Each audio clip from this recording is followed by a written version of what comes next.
सभी भक्तजनों को जय माता दी।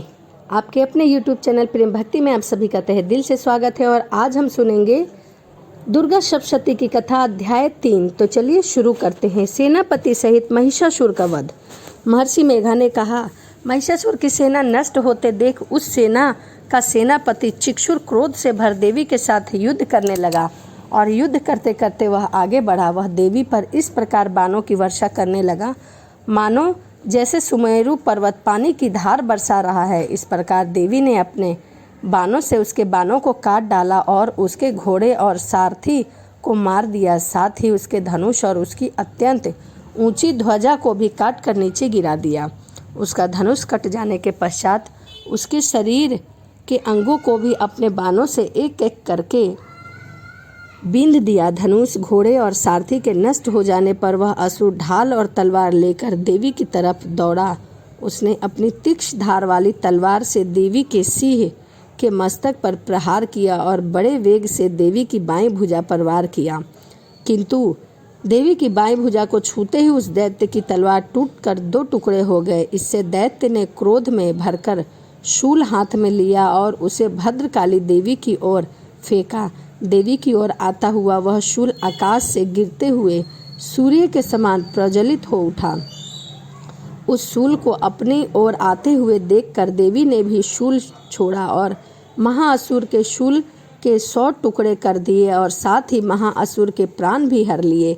चिक्षुर के मरने पर देवताओं को दुख होने वाला चामर नामक दैत्य हाथी पर सवार होकर देवी से लड़ने के लिए आया और उस अपने साथ अनेक शक्तियों का प्रहार किया। किंतु देवी ने भी अपने हुंकार से ही उसे तोड़कर पृथ्वी पर गिरा दिया। शक्तियों को टूटा हुआ देखकर दैत्य की आंखें क्रोध से लाल होकर उसने देवी की ओर शूल चलाया, किंतु देवी ने उसको भी काट दिया। इतने में देवी का सिर उछलकर हाथी के मस्तक पर सवार हो गया और दैत्य के साथ बहुत ही तीव्र युद्ध करने लगा। फिर वह दोनों लड़ते हुए हाथी पृथ्वी पर आ गिरा और दोनों बड़े क्रोध से लड़ने लगे। फिर सिंह बड़े जोर से आकाश की ओर उछला और जब पृथ्वी की ओर आया तो उसने अपने पंजे से चामर का सिर धड़ से अलग कर दिया। क्रोध से भरी हुई देवी ने शिला और वृक्ष आदि की चोटी से उग्र को भी मार दिया और कराल को दांत मुक्के और थप्पड़ों से चूर्ण कर दिया। क्रोध में हुई देवी ने गदा से प्रहार से उद्यंत दैत्य को मार गिराया। भिंदीपाल वाष्पकल को बाणों से ताम्र और अंधक को मौत के घाट उतार दिया। तीनों नेत्र वाली परमेश्वरी ने त्रिशूल से उग्रास, उग्रीवी और महाहनु नामक राक्षसों को मार गिराया। उसने अपनी तलवार से विडाल नामक दैत्य का सिर काट डाला और बाणों से दुर्धन और दुर्मुख राक्षसों को यमलोक पहुंचा दिया। इस प्रकार जब महिषासुर ने देखा कि देवी ने मेरी सेना को नष्ट कर दिया है और भैंसे का रूप धारण कर देवी के गणों को दुख देने लगा, उन गणों में कितने को मुख से प्रहार किया, कितने को खुरों से प्रहार किया, कितने को पूंछों से मारा, कितने को सींगों से, बहुत को दौड़ने के वेग से, अनेक को सिंहनाद से, कितने को चक्कर देकर और कितने को श्वास व वायु झोंके से पृथ्वी पर गिरा दिया। वह दैत्य इस प्रकार गणों की सेना को गिरा दिया। देवी के सिंह को मारने के लिए दौड़ा। इस पर देवी को बड़ा गुस्सा आया। उधर दैत्य भी क्रोध में भरकर धरती को खुरों से खोदने लगा तथा सिंहों से पर्वतों को उखाड़ कर धरती पर फेंकने लगा और मुख से शब्द करने लगा। महिषासुर के वेग के चक्कर देने के कारण पृथ्वी शुद्ध होकर फटने लगी। उसकी पूंछ के टकराकर समुद्र चारों ओर फैलने लगा और हिलते हुए सिंह के आघात से मेघ खंड खंड हो गए और श्वान से आकाश में उड़ते हुए पर्वत फटने लगे। इस तरह क्रोध से भरे हुए राक्षस को देख चंडिका को भी क्रोध आ गया और वह उसे मारने के लिए क्रोध से भर गई। देवी ने पास फेंक कर दैत्य को बांध लिया और उसके बंध जाने पर दैत्य का रूप त्याग दिया और सिंह का रूप बना लिया। और ज्यों ही देवी उसका सिर काटने के लिए तैयार हुई, उसने पुरुष का रूप बना लिया जो कि हाथ में तलवार लिए हुए था। देवी ने तुरंत ही अपने बाणों के साथ उस पुरुष को उसकी तलवार की ढाल सहित बींध डाला।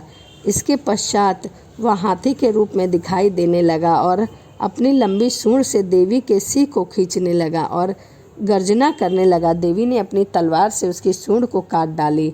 तब वह राक्षस एक बार फिर भैंसे का रूप धारण कर लिया और पहले की तरह चर अचर जीवों सहित समस्त त्रिलोकियों को व्याकुल करने लगा। इसके पश्चात क्रोध से भरी हुई त्रिलोकी को व्याकुल करने लगा। इसके पश्चात वह देवी को बारंबार उत्तम मधु का पान करने लगी और देवी क्रोध में आ गई, लाल लाल नेत्र करके हंसने लगी। उधर बल, वीर्य तथा मंद से क्रोधित हुआ दैत्य भी गर्जना करने लगा। अपने सींगों से देवी पर पर्वतों को फेंकने लगा।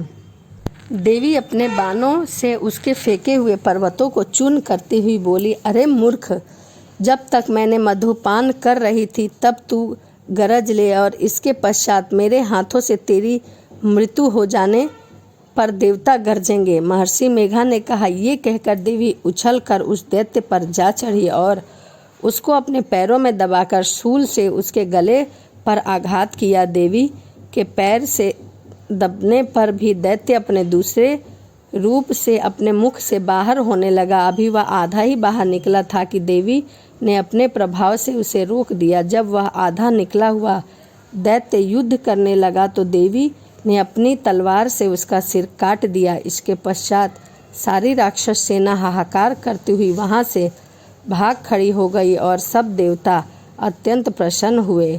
तब ऋषियों महर्षि सहित देवी की स्तुति करने लगे, गंधर्व राजगान करने लगे तथा अप्सराएं नृत्य करने लगी। तो यह दुर्गा सप्तशती की कथा अध्याय 3 था। तो चलिए इसी के साथ वीडियो को समाप्त करते हैं और मिलते हैं अगले वीडियो में दुर्गा सप्तशती की कथा अध्याय 4 के साथ।